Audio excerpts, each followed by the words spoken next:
성도님 여러분 반갑습니다. 오늘 하루도 기도와 말씀으로 승리하는 하루 되시길 바랍니다. 먼저 샘물의 기도로 함께 기도하겠습니다.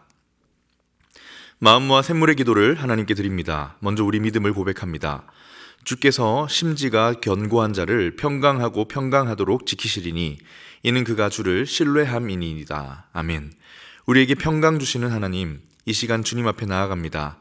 오늘도 주님을 온전히 신뢰하며 세상의 혼란과 어려움 속에서도 흔들리지 않는 견고한 믿음을 허락하여 주옵소서.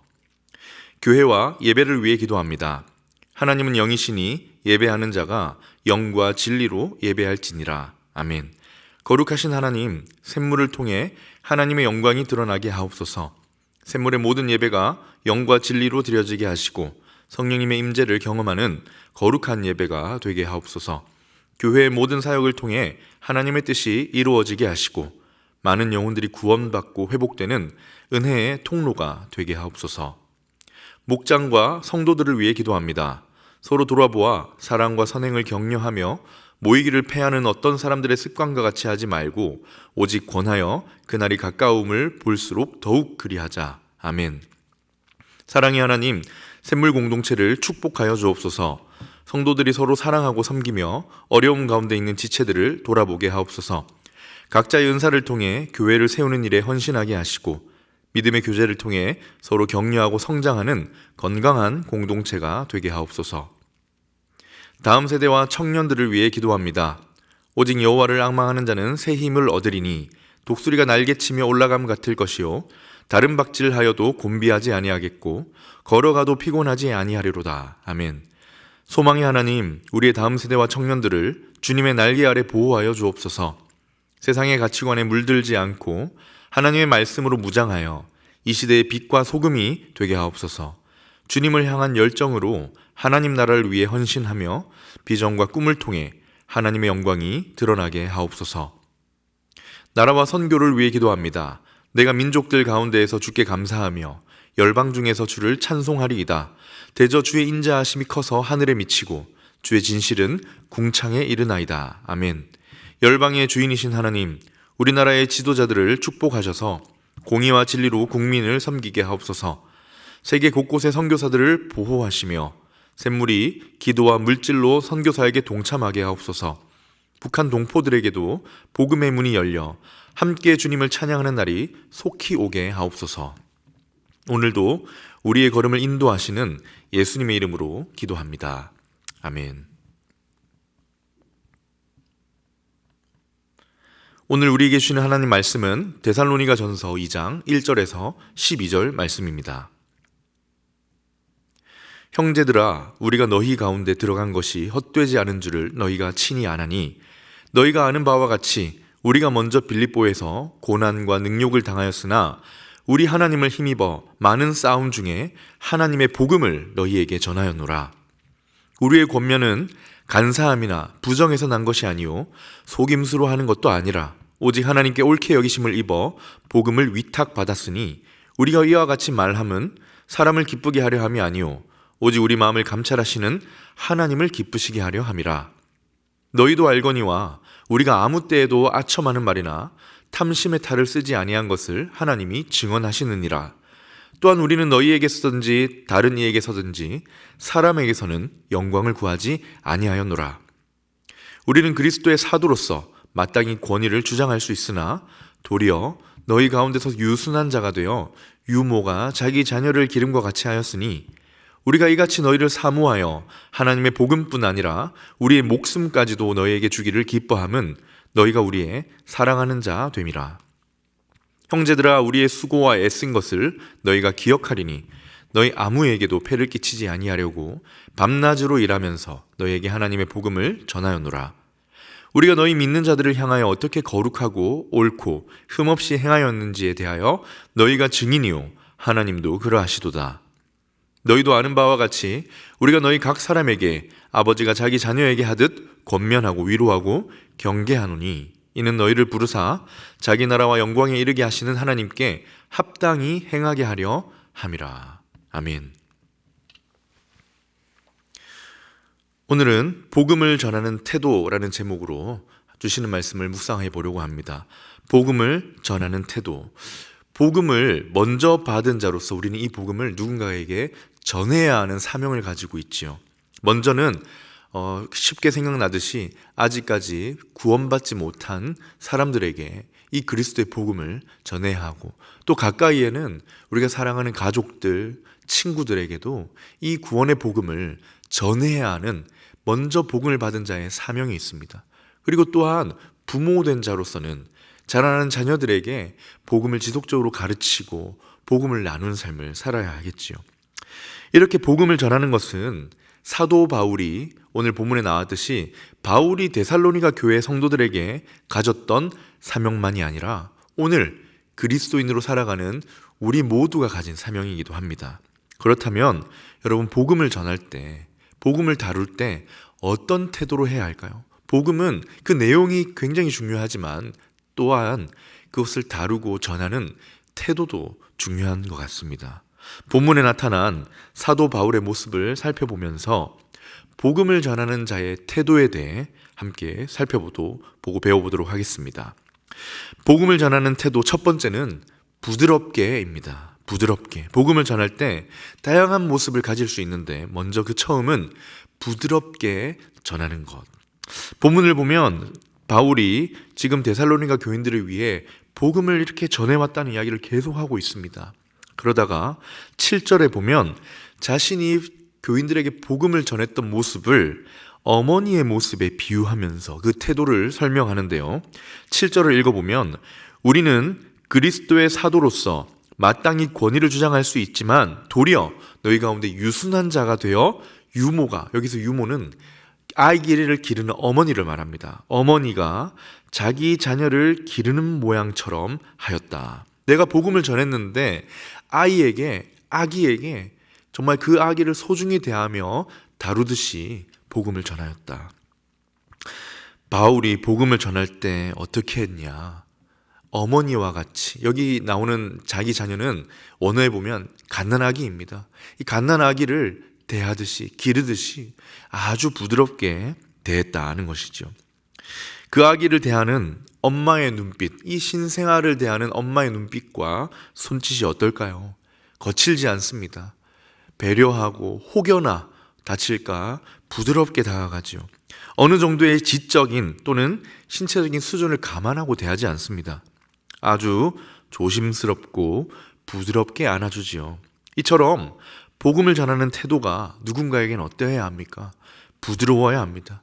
아무리 그리스도의 능력의 복음이고 힘이 있는 복음이고 확신이 있다 하더라도 권위로 누르듯이 하면 안 됩니다. 이걸 꼭 믿어야 하는데 왜 안 믿느냐 하는 듯 강요하거나 고자세로 하면 안 됩니다. 아주 갓난아기를 안고 어루듯이, 기르듯이 다정하고 배려가 가득 찬 모습으로 부드럽게 전달해야 한다는 것이죠. 성경에 보면 바울이 이 데살로니가 교인들뿐만 아니라 다른 이들에게 전도할 때도 그렇게 했습니다. 고린도전서 9장 21절에 보면 바울이 여러 다양한 사람에게 복음을 전하는데 각 사람에게 전할 때마다 어떤 태도로 전했는지를 잘 보여주는데요. 한번 읽어보겠습니다. 율법 없는 자에게는 내가 하나님께는 율법이 없는 자가 아니라 있는 자지만, 내가 율법을 가지고 있는 자지만 율법 없는 자와 같이 되어 그들에게 복음을 전했는 것은 율법 없는 그들을 얻고자 함이라. 무슨 말씀입니까? 바울이 강인한 이미지를 가지고 있고 굉장히 추진력 있는 사람이지만 이렇게 율법을 모르는 사람들에게는, 그리스도의 복음이 정말 아직까지 그들에게 닿지 않은, 복음에 대한 이해가 정말 없는 사람들에게는 다가갈 때 부드럽게 다가갔다는 거예요. 마치 어머니가 그 아기를 부드러운 손길로 기르며 양육하듯이 복음을 전한다는 것입니다. 사랑하는 성도님 여러분, 우리도 복음을 가지고 있는 사명자인데요. 우리가 때로 복음 전할 기회가 생길 때 한번 기억하시면 좋겠습니다. 때로 복음은 태도가 부드럽게 전해야 할 때가 올 것입니다. 복음을 전하는 두 번째 태도입니다. 이번에는 단호하게입니다. 단호하게. 때로는 부드럽고 유순한 아기를 기르는 어머니처럼 다가가야 하지만 또 때로는 단호하게 전해야 할 때가 있습니다. 본문에 보면 바울이 본문에서 이 복음을 전하는 자의 모습을, 자기 모습을 또 다른 존재의 비유를 하는데 아버지입니다. 두 번째 예로 든 사람이 바로 아버지. 11절에 나오지요. 너희도 아는 바와 같이 우리가 너희 각 사람에게 아버지가 자기 자녀에게 하듯이 구원하고 위로하고 경계하노니. 앞서 보여주었던 유모, 아기를 기르는 어머니의 모습과는 좀 사뭇 다른 모습인데요. 어머니는 부드러웠다면 아버지는 경계하는 모습을 보여줍니다. 여기서 볼 수 있는 두 번째 복음을 전하는 태도가 무엇입니까? 단호함입니다. 바울이 데살로니가 교인들에게 때로는 부드럽게 다가가서 복음을 설명하고 전하였지만 또 때로는 복음을 단호하게 제시할 때도 있었던 것이지요. 따라서 복음을 전하는 두 번째 태도는 단호하게입니다. 복음 전달자의 대명사인 사도 바울, 이 사람이 그랬습니다. 때로는 부드러웠지만 때로는 단호한 모습을 많이 보여주지요. 한 번은 이 사도 바울이 베드로를 책망하는 내용이 갈라디아서에 나옵니다. 베드로가 복음을 전하면서 동시에 복음을 가진 자답지 않은 그런 미숙한 모습을 보여주었던 거예요. 어떤 일인지 짐작하시겠지만 이방인들과 함께 베드로가 식탁에 앉아서 밥을 먹는데 유대인들이 들어오는 겁니다. 그 자리에. 그러니 이 순간 베드로가 겁이 났던 겁니다. 유대인들이 가지고 있는 음식법에 위배되는 행동이었기 때문에 그 율법과 유대인들의 눈총이 두려워서 슬그머니 그 자리를 피해버렸던 것입니다. 그때 바울이 부드러운 모습보다는 이번엔 단호하게 복음을 제시합니다. 갈라디아서 2장 16절입니다. 사람이 의롭게 되는 것은 율법의 행위로 말미암음이 아니오 오직 예수 그리스도를 믿음으로 말미암는 것이다. 바울이 이번에는 단도직입적이고 굉장히 단호하게 우리가 믿는 복음을 제시합니다. 우리가 의롭게 되는 것은 예수 그리스도를 믿음으로서만 가능한 것이다. 그리고 21절에 가면 만일 의롭게 되는 게 율법으로 말미암으면 예수님이 헛되이 죽으신 것이다. 우리가 의롭게 되는 것은 오직 율법의 행위가 아니라 오직 그리스도를 믿는 믿음으로 말미암는 것이다. 굉장히 단호하게 얘기합니다. 아버지가 자녀에게 경계하고 가르치듯이 때로 우리도 어떻습니까? 복음을 누군가에 전할 때, 자녀에게 가르칠 때 단호하게 설명하고 도전해야 될 때가 있다는 것이죠. 이렇게 날 것으로 전하다 보면 좀 건조하고 딱딱한 느낌이 들 수 있지만 단호할 때는 분명하게 전해야 할 때가 있는 것입니다. 신방을 하다 보면 믿음이 좀 약해지고 흔들리는 분을 만날 때가 있습니다. 때로 그런 분들에게 복음의 확신, 우리가 받은 복음의 확신을 주어야 할 때가 있지요. 그럴 때는 부드럽게 다가가기보다 때론 단호하게 복음을 제시하는 것이 힘이 될 때가 있습니다. 복음의 능력을 직시하도록 우리에게 주신 복음의 은혜를 똑바로 바라보도록 도와주는 것이지요. 우리 교회에서 복음 전도부 사역이 활발하게 이루어지고 있는데요. 거기에서 배우는 복음의 전문도 마찬가지입니다. 단호합니다. 복음을 통해 우리의 연약함을 보게 하고 우리를 구원하실 수 있는 하나님의 능력을 보게 하는 복음이지요. 복음을 전하는 자의 태도를 묵상하고 있습니다. 때로는 부드럽게, 그러나 또 때로는 단호하게. 마지막 세 번째 태도인데요. 세 번째는 깊은 사랑으로입니다. 깊은 사랑으로 전해야 한다. 부드럽고 단호한 태도는 이 복음을 대하는 태도였다면 마지막으로 복음을 듣는 대상을 향한 태도인데 깊은 사랑으로 다가가야 한다. 어머니가 자녀를 기르는 것처럼 아버지가 자녀를 경계하듯이 복음을 전한다라고 자기의 모습을 보여주면서도 바울이 잃지 않는 태도가 있습니다. 대상을 어떤 대상이든 그 대상을 향해 잃지 않는 태도가 있습니다. 그게 8절에 나오는데요. 우리가 이같이 너희를 사모하여 하나님의 복음뿐 아니라 우리의 목숨까지도 너희에게 주기를 기뻐함은 너희가 우리의 사랑하는 자이기 때문이다. 얼마나 사랑하는지 목숨까지도 주기를 기뻐함은 너희가 우리의 사랑하는 자이기 때문이다. 우리가 복음을 전해야 하는 대상, 그 대상이 이웃일 수도 있고 가족일 수도 있고 자녀일 수도 있는데요. 어떤 태도가 필요합니까?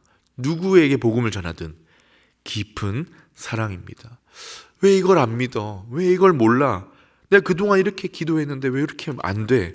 이런 마음이 아니라 이 복음으로 말미암아 우리 모두 함께 주의 자녀가 되기를 바라는 깊은 사랑의 마음으로 다가가야 한다는 것이지요. 바라기는 샘물의 모든 성도님들께서 이 복음을 전할 때 이 전하는 대상을 향한 깊은 사랑으로 나아가시길 주님 이름으로 축원합니다. 그럴 때 주께서 그 마음을 열어주실 것을 믿습니다.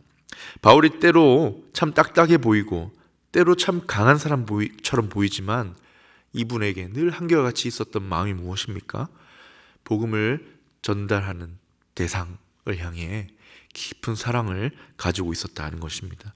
그의 동족 유대인들을 향한 바울의 마음에 특별히 이 깊은 사랑이 배어 있는 걸 볼 수 있는데요. 로마서 10장에 보면 사도 바울이 이 자기 동족인 유대인들에 대한 유대인들이 구원받기를 간절히 바라는 마음을 이렇게 좀 표현을 했습니다. 2절에 보면 나의 형제 곧 고륙의 친척을 위하여 내 동족 유대인들이 복음을 받고 구원을 받을 수 있다면 내 자신이 저주를 받아 그리스도에게서 끊어질지라도 내가 원한다. 그만큼 복음을 전하는 대상을 향한 사랑을 깊이 가지고 있었던 것이지요. 내 형제들이 내 복음을 받고 구원받을 수 있다면 내가 끊어져도 좋다. 그 정도의 귀한 마음입니다. 참 귀하지요. 바울처럼 복음을 전할 대상을 향해 깊은 사랑을 가지고 때로는 부드럽게, 때로는 단호하게 생명의 복음을 전해야 합니다. 말씀을 정리합니다. 오늘 우리가 이웃 가족에게 또 누구보다 가까이 있는 우리 자녀들에게 복음을 가르치고 전해야 하는 사명을 가지고 있는데 어떤 태도를 가져야 합니까? 어머니처럼 때로는 어머니와 같이 부드럽게 갓난 아기를 품에 안듯이 부드럽게 다가가야 합니다. 그런데 또한 때로 단호하게 복음을 제시할 수도 있어야 되겠지요. 이를 위해 우리에게 또한 어떤 태도가 필요한가? 대상자를 향한 깊은 사랑의 마음입니다. 사랑하는 성도님 여러분, 바라기는 복음을 먼저 받은 자로서 저 여러분에게 이런 귀한 태도가 심겨지기를 축복합니다. 이 깊은 사랑의 마음으로 오늘도 부드럽게 단호하게 복음을 가르치고 전하며 하나님이 주신 사명을 감당하는 복된 인생 되시기를 주님의 이름으로 축원합니다. 아멘. 말씀을 기억하며 기도하겠습니다. 하나님, 내가 복음을 가르치고 전해야 하는 대상이 있다면 그를 깊은 사랑의 마음으로 품게 하시고 부드럽고 단호하게 복음을 제시할 수 있는 사명자가 되게 하옵소서. 두 번째로 기도하실 때 이제 내일 모레면 수능이 이루어집니다. 우리 샘물의 자녀들 가운데 수능을 준비하고 있는 수험생들을 위해서 중보기도 해주신 후에 개인의 기도 제목으로 기도하도록 하겠습니다.